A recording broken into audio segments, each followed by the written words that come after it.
My name is Jamie Pittman. I'm Program Director of Student Development for the Rawls College of Business Career Management Center. This workshop is on telephone and virtual interviewing.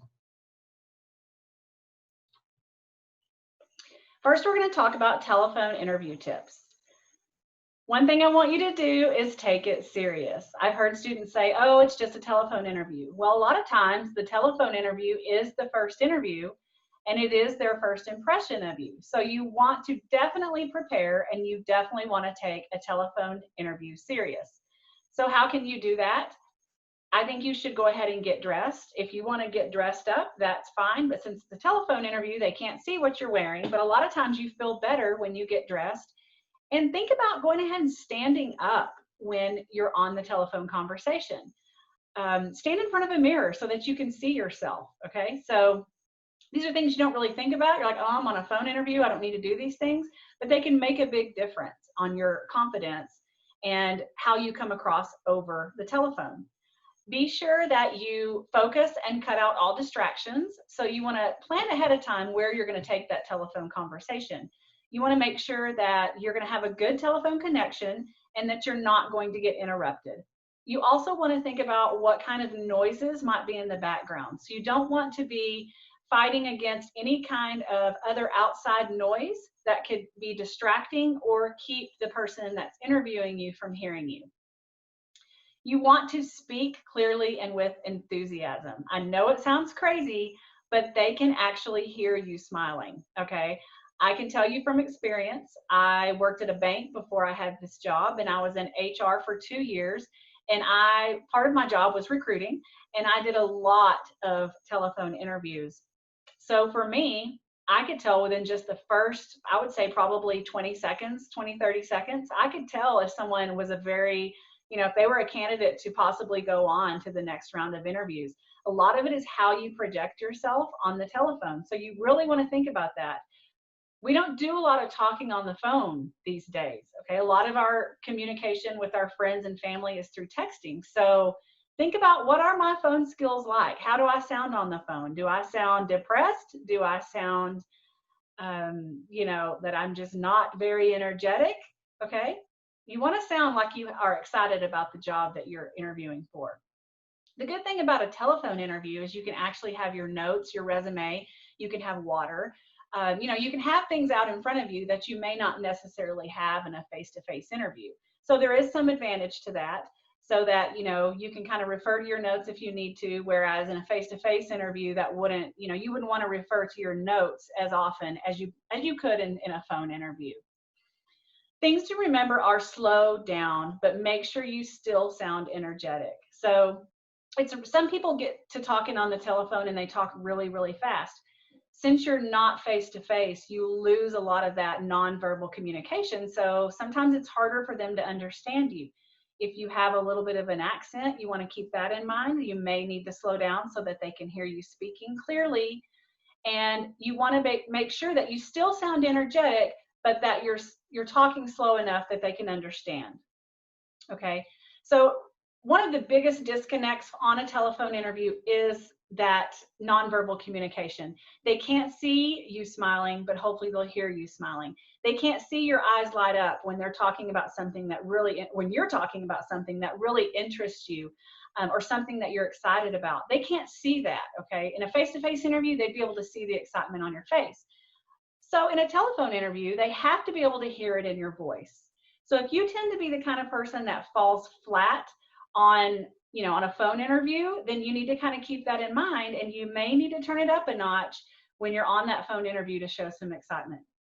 Even though it's a phone interview, you still should follow up with a thank you note within 24 hours of the interview. And it's the same rules that apply to any other interview. So if you haven't watched my basics of interviewing workshop video, go ahead and watch that, because we go into more detail on how to do that thank you note and how to follow up.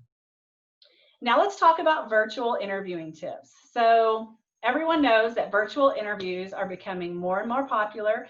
They were already beginning to become more popular. Companies were turning to virtual interviews to save money, also to be able to interview more students. just using virtual platforms allowed them to do that so that they didn't have to come face to face. And now, in light of COVID, a lot of companies have moved to 100% virtual interviewing. So you're going to find, especially raw students in the upcoming semesters, most of the interviewing is going to be virtual. So let's talk about some tips for that. You definitely want to treat it just like you would a regular interview. So that does include dressing professionally. So just because you're on a video doesn't mean, or just because you're on a computer, whatever, doesn't mean that you don't dress the same.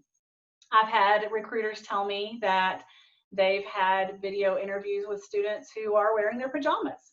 No lie. So treat it like you would a face-to-face interview. And if it's not something you would wear in a face-to-face interview, then you're not going to wear it on a video interview. You need to dress professionally. So go ahead and put your suit on and look your best, okay? This is a big one. Consider what the camera sees, okay? So this is an example. You can see my video up in the top corner. I had to think about what's behind me as I'm recording this video. Sure, I'm in my bedroom, but I made my bed, okay? I don't always put the pillows on my bed, but I did today because I'm recording a video. There's nothing on the floor behind me. So even though you're not focusing on what's behind me, if it was something going on crazy back there, that would be distracting, okay? So think about, what is the camera seeing? That's why you need to go ahead and take a look at, what is this going to look like if I'm on Zoom or Skype? What is that camera looking at? What's behind you? What does the lighting look like, okay? You definitely want to have some light coming in on your face. Sometimes you can go ahead and use your monitor for that. So if you just have up like the browser screen, that puts off good light. You don't want to be sitting there in the dark, okay? If you have light behind you and you don't have light in front of you, then that's going to be backlit and they're not going to be able to see your face. So you want to make sure that you have some light coming into your face, but you don't want it to be harsh lighting where you're blown out white and they can't see anything because it's just blown out lighting, okay? So you want to think about your lighting and think about your angle. So another common thing we see is that the angle of, if a student is just using their phone versus a webcam on their laptop, their phone may be sitting where the angle is shooting up their face and up their nose, okay? So nobody wants to stare up your nostrils when they're trying to interview you. Also, angles can be flattering or not so flattering, okay? Girls especially know this when it comes to the iPhone. So take that into consideration. What angle is your lens going to be giving you? If you're having issues with it shooting up, then put it up higher and have it shooting down. So if you're using a laptop, you can set it up on books and angle your screen down a little bit so that it's shooting down on you, okay? So raising your camera up and tilting down is the most flattering angle, okay? Maintain eye contact. So it's going to be weird when you first do your video interview. You're going to feel like you don't know where to look, okay? I'm even struggling with this a little bit while I'm recording this. So I can be staring right up there in the webcam. It looks like I'm looking right at you, but that feels weird to me while I'm trying to talk. So I'm just kind of looking around, looking at my notes, every once in a while looking up at myself. So, but when you're doing the interview, you want to, whoever is on the screen, just look at them, okay? You don't have to stare at the camera. That's weird. It's weird to talk to a camera. Stare at the person's eyes on the screen just as you would in a face-to-face interview, okay? You're going to look away at times. That's normal. You would do that face-to-face anyway. But you definitely don't want to be looking all around just because you're on video. So really try to maintain that eye contact as much as you can, even though you're virtual. Test your equipment and your connection ahead of time. You don't want to have any mishaps. You're already probably going to be nervous because you're doing a video or an interview. So test your equipment ahead of time. Practice with a friend. Test your connection. Play around with Zoom if you've never used Zoom. I don't know, companies are going to use different kinds of platforms, so you have to kind of be familiar. Play around with Skype if you've never used Skype. Get a Skype account because a lot of companies will use Skype video interviewing. So test your equipment, make sure that it's going to work. A lot of times your phone will be sufficient, but you want to make sure that you have an excellent connection and that you're not cutting out. One question I get is whether or not to wear headphones. Headphones are okay. You don't want them to be distracting, okay? So earpods are okay. Even headphones with a cord, that's okay too. You just don't want it to be a distraction is the main thing, okay? But you want them to be able to hear you clearly. That's very important. So prepare for the video, I keep saying video, I'm sorry. Prepare for the interview as if it were face-to-face. There are some differences, but the basics of interviewing does not change the fact that because it's a virtual interview, okay? You still have to prepare just like you would. So if you haven't watched my other video on interviewing, you want to check that out. Also, if you go to rawlscmc.com under student resources, we have a handbook there. It's full of great information, but there's several pages on interviewing. Don't forget to let your personality shine, okay? I hear a lot that video interviews are weird for students. Hey, it's weird for the recruiter. If you watch some of our other videos on YouTube, you can hear the recruiters say, it doesn't feel natural for them to be doing virtual interviews either. This is new, it's a new thing for some of them. So they feel a little bit weird too. It's gonna take some getting used to on everybody's part, okay? But that's not a reason to not let your personality shine through. You need to be yourself. You need to smile. You know, you just need to interact with them as if you were face-to-face. Don't let that screen come between you and that person, okay? Try to be warm. Try to be able to connect just like you would in face-to-face. So really, if you haven't done a whole lot of virtual interviewing, then what you need to do is practice with someone and, you know, just get those nerves out.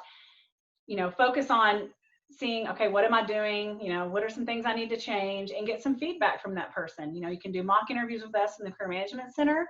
We're going to have employer interviews or employer mock interviews coming up. We have those every semester, so sign up with those, and those will be virtual, so it'll be a great way for you to practice.